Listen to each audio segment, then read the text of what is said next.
Chapter 17. The Moon. It is absolutely false to state that the moon is the offspring of the earth.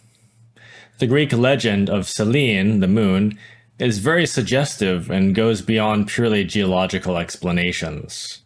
Selene is the lunar race, this perverse race of Adam. It was born of Theia, the earth, and of Hyperion, the sun, as a giver of life, who is loved by Pan, the world of nature. The Greek legend states that the beautiful and enchanted Selene was enamored with Endymion, this lunar race which was put to sleep by Zeus in an unfinished dream. The Greek legend of Selene refers to the lunar race and has no relation to that capricious theory from the 6th century, or, well, I guess XIX century, that affirms that the moon is, during a cosmic cataclysm, a detached fragment from the still unformed Earth. The great martyr from the 19th century, H.P. Blavatsky, affirms, based on very ancient archaic documents and on esoteric investigations performed within the Akashic records of nature, that the moon is anterior to Earth. It is the mother of the Earth. The moon is a dead world. The moon preceded Earth. During the past Mahamanvantara, it was a densely populated world, just like our Earth, filled with sun, life, water, vegetation, and yet now it is a cadaver. The lunar anima mundi was absorbed within the abstract absolute space during the Great Pralaya, or cosmic night. When the dawn of the new Mahamanvantara cosmic day was initiated, the lunar anima mundi took on a new form again on the planet Earth.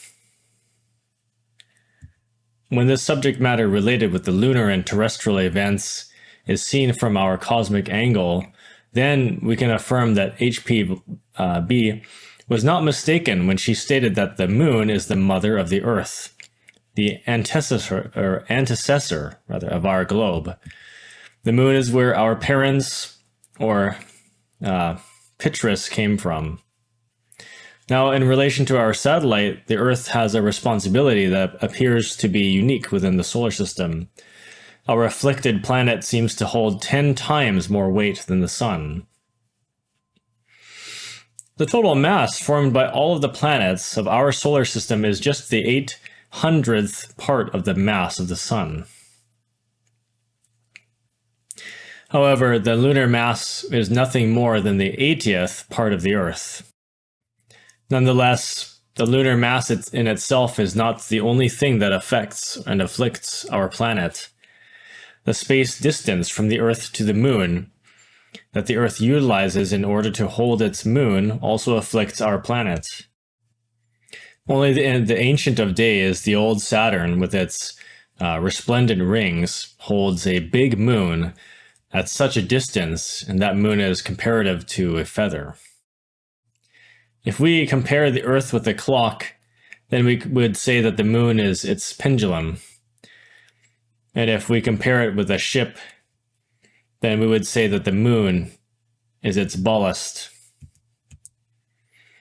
Wherever the motive power energy is applied to any given mechanism, any type of weight is indispensable in order to soften and accentuate its animation force and to also impede its whole to be precipitated into space. Mendics know very well that the organism of this wretched intellectual animal is constituted by a defined number of elements. Thus, they know that the dense weight of iodine needs to be below in order to balance the active principle of hydrogen, which is located above. Since the moon regulates and administers solar energy, it acts as a mechanical commander for the Earth. Without the moon as a powerful equilibrator, of weights. The rotation of the Earth and the magnetic solar attraction would cause all the liquids from the terrestrial surface of the Earth to inevitably be tossed away into outer space. The effect of the moon on the tides is something that nobody can deny. Facts are facts, and by facing the facts, we surrender to them. The moon controls the whole mechanism of nature. The moon acts upon the incorporeal and inorganic liquids, and also upon the liquids which are incorporated into organic matter.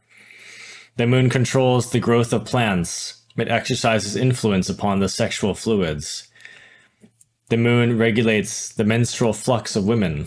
The moon governs the conception of all creatures, and so on. Indeed, the moon is like the weight of the pendulum of a clock. The mechanism of the clock is the organic life on planet Earth. The whole mechanism enters into movement thanks to the oscillation of the weight, the moon. Everything that happens in this Valley of Tears is due to the lunar influence. All of the multiple processes of organic life are lunar. All of the processes of thinking, feeling, and acting of people are lunar. All vices and evilness of crowds are lunar. Wars, hatred, adulteries, fornications, envy, ambition, avarice, all degenerations and abominations of this great harlot, or humanity, whose number is 666, are lunar. The moon, as a tenebrous vampire, sucks the sensible pellicle of organic life that covers the planet on which we live.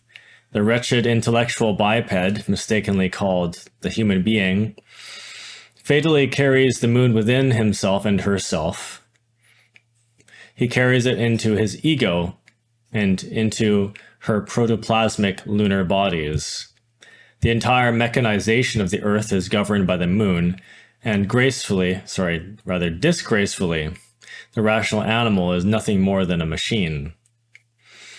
Only through the revolution of the consciousness is it possible to become absolutely liberated from this lunar mechanization. The moon is that great apocalyptic harlot that every intellectual beast carries within.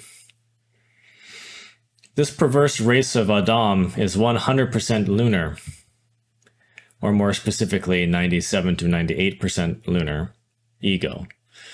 This lunar race mortally hates the solar race, the sons of the sun, the prophets, the masters of wisdom. Lunar multitudes crucified Christ, poisoned Buddha, incarcerated and calumniated Cagliostro, gave venom to Milarepa, burned Joan of Arc, betrayed the omni-cosmic and very sacred avatar Ashiata Shiyamash, and destroyed his work, and so on. The great war between the solar and lunar races in the submerged Atlantis was marvelously chanted by the Orientals in their Mahabharata. Traditions state that such a war endured for many thousands of years. This war, made up of a series of wars, lasted for centuries and started about 800,000 years ago. According to the secret doctrine, this is the date which the first of the three Atlantean catastrophes occurred. The second catastrophe occurred 200,000 years ago. These wars ended with the third and last catastrophe related to Poseidonus Island in front of Gades or Gades, which happened about 11,000 years ago. People have more or less befuddled memory of this latter catastrophe and its deluge. The Garden of Hesperides, which was the most powerful initiatic center of the good law of Atlantis, was frightfully hated by the lunar race. The Atlantean evil magic, it might be a typo, Adantian or maybe Atlantean, evil magic from the Black Islands was exceedingly frightful. The moon is the black and smoking mirror. Black magic is lunar. The left-handed adepts, the black magicians, normally live in the sublunar regions of the submerged mineral kingdom within the infernal worlds. Schools, sects, and orders of a lunar type mortally hate white tantrism. very ancient Kabbalistic traditions state that Adam had two wives, Lilith and Nahima. Both wives represent lunar infrasexuality. Lilith is the mother of abortions, pederasty, homosexuality, masturbation, hatred of sex, and every type of vice that performs great violence to nature. Nahima symbolizes adultery, sexual abuse, passionate fornication, and lust. Infrasexuality is the foundation of perverse lunar magic. Infrasexuality reigns with sovereignty in the sublunar regions of the submerged mineral kingdom. Within the sublunar regions, Dante found the lustful empress Semiramis, who in vice of luxury was so shameless that she made pleasure lawful by public decree. It is written that Empress Semiramis succeeded Ninus, her espoused, and held the land, which was ruled by an ancient Soldan. Within the sublunar regions, Dante also found the woman who, in amorous fury, slew herself and then broke her faith to Sitius, ashes. He also found the beautiful Helen and Cleopatra, the lustful queen. Within the infernal worlds, under the faint light of the new moon, Dante found the infamous Brunetto Latini and many other degenerated homosexual henchmen of Lilith.